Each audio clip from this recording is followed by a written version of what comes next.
Hi everybody, I'd just like to firstly apologise for my long hiatus off YouTube. I know it's been a few months. If you've been following my channel, I've moved house. Obviously, what a bad time to try and move house during various lockdowns. Everything's delayed. It's been an absolute nightmare, but we are in the new house. Still trying to work. Some even weeks I've worked 7 days, so as you can imagine I've been really busy, but here we are, I'm back on YouTube, new year, let's get back into it. And the first thing I want to show you is my new end-to-end double O gauge layout that I've put in the spare bedroom. This is one of two layouts that will be based at my house. This one's an end-to-end, like I say. The other one will be in the garage, and that will be my full loop double O and O gauge, like my old layout. Obviously I haven't got the room in this room for a a full loop, so I thought this one I'm going to go all out on the scenery. Going to go to town on all the details and the locos, and then this will be really good for YouTube, so if I get a new loco or something I can show it off at work on this layout. If I pan the camera, you can see the track work, and we go down to the other end. Like I say, it's about 7 foot, 18 inches front to back, left to right 7 foot. As you can see, we've got the 37 and the 33 here. These locos are literally just for show. We've got the point work in the middle, no fiddle yard or anything on this. The whole length will be filled with scenery, and then we've got 33 and the 419 at the back. I'm going to quickly hand over to myself in a time not too long ago, and I'm going to quickly show you the garage, and then I'm going to give you an in-depth look at what I'm doing up here.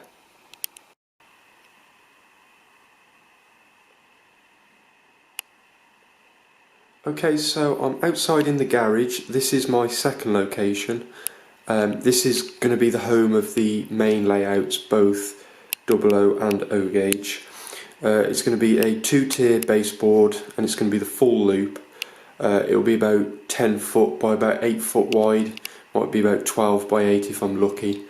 Like I said, this will be the main space that I'm going to use. As you can see, I'm very lucky that this garage has been fully insulated and it's been properly converted. Obviously there's the garden, so in the summer I can have the doors open and the double O and the O gauge stuff running past. I've got to dismantle the baseboards, the old layout and the baseboards, and they're going to have to get moved here as well. So that, I don't think that'll be a job for the summer, but this is where the main layout is going to live. So excusing all the mess, obviously here is the garage in its open space. It's quite messy at the moment. I just had to have some things to mess about with and run, so that's why I've just got a loop of O gauge and double O. Well, I've got 2 double O loops just so I can run things. Like I say, I'm going to build the baseboards. It's going to be 2-tier, O gauge on the bottom and then the double O on the top. It's going to be, I've just said the size, 10 by 8 or 12 by 8 if I'm lucky. I think this is a really nice space to work in. As you can see, fully painted. I've got LED spotlights. If I just flick the switch, there you go. It's a really nice space. Not the warmest, but I can live with that. So yeah, this is the garage space. While I'm here in the garage, here's a couple of new locos that you won't have seen. Well, actually there's 4 new locos. There's the 08, which one? They're both in Intercity. You've got the 001 to the left, and obviously the bigger one, which is the O gauge, on the right. You've got the Haldgen large prairie tank. This one's been resprayed into BR Black Early Crest. And just in front, oh, we've got another loco actually that's new. We've got the new Dapple Mogul, and we've got a Hornby King. As you can see, I have been acquiring some new locos while I've been absent from YouTube.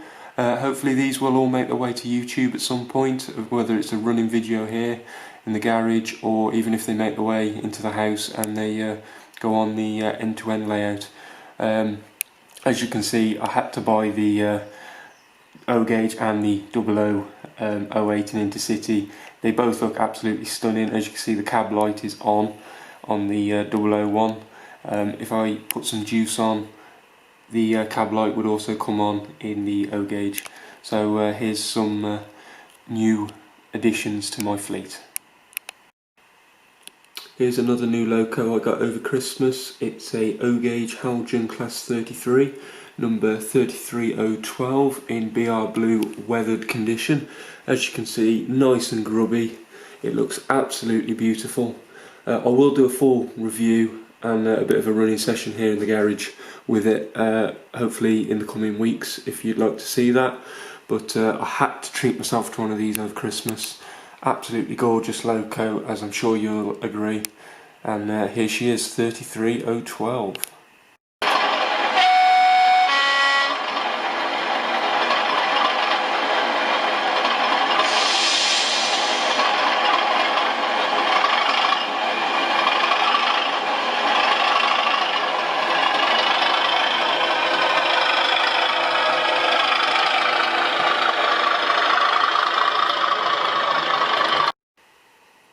Okay, so as you can see where the 419 is, that is the start of the layout where the Locos will come in, and the line to the left of it, please excuse the really dodgy wiring, that's literally just so I could get some Locos on here just to see how I liked the setup, and just so I could obviously put the lights on for you, obviously on DCC. In the coming weeks I've already got the wires. I'm going to wire it up underneath. I will try and do some updates for you guys on YouTube, so I think that will be quite interesting for you guys to follow. Obviously you can see the two main lines coming in and how they split. The 33 on the far left, that is a little siding. Now I don't know whether to put like a little engine shed on that or just have it as like a Loco service point, like a fueling point. If we zoom out and we come to the other 33 here, now this is just going to be a Loco stabling point for the station. Looking this way, obviously the gap in front of the 37, so here is going to be the platform, and I'm going to put a platform here, and I think I'm going to make it a terminus station. So where the bridge is, obviously ignore that because the platform's going to come round the back. I'm probably going to platform it here, but then that side I'm not sure. I'm probably just going to put scenery, like put a little embankment or something, because I want to keep it quite green. Where the 37 is, obviously it can run out the way that it came, but it would be running the wrong way, so then it comes across and then it will be in front of the signal box to run up this line here. Trains also can come in on this line. It's going to be a bi-directional running line, and then you can come in along this line onto this one. This will obviously be for a 2-3 car DMU, and obviously you've got the Loco stabling point just there. So yeah, let me know your thoughts and opinions on this, guys. Obviously it's not set in stone, it's not ballasted or anything or wired up, so I'd love to hear your thoughts and opinions before I wire it up. If you think there's anything that I could do, or literally if you give me a good idea and I like it, I'll change it just like that. But I'm quite keen that I want to get this wired up quite soon, and then obviously I can get on with I'll probably lay some cork underneath, but as it's literally more going to be a stationary thing and the Locos will only be going slow, I'm not too worried about the noise. So yeah, let me know your thoughts. I really want to get on with this.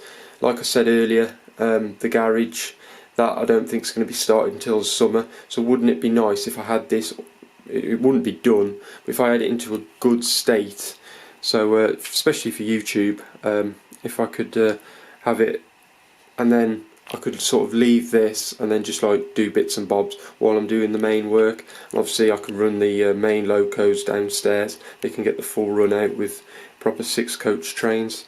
Yeah, so yeah, let me know all your thoughts and comments, guys. Thank you so much for watching and sticking around. Take care of yourselves, and I'll see you soon.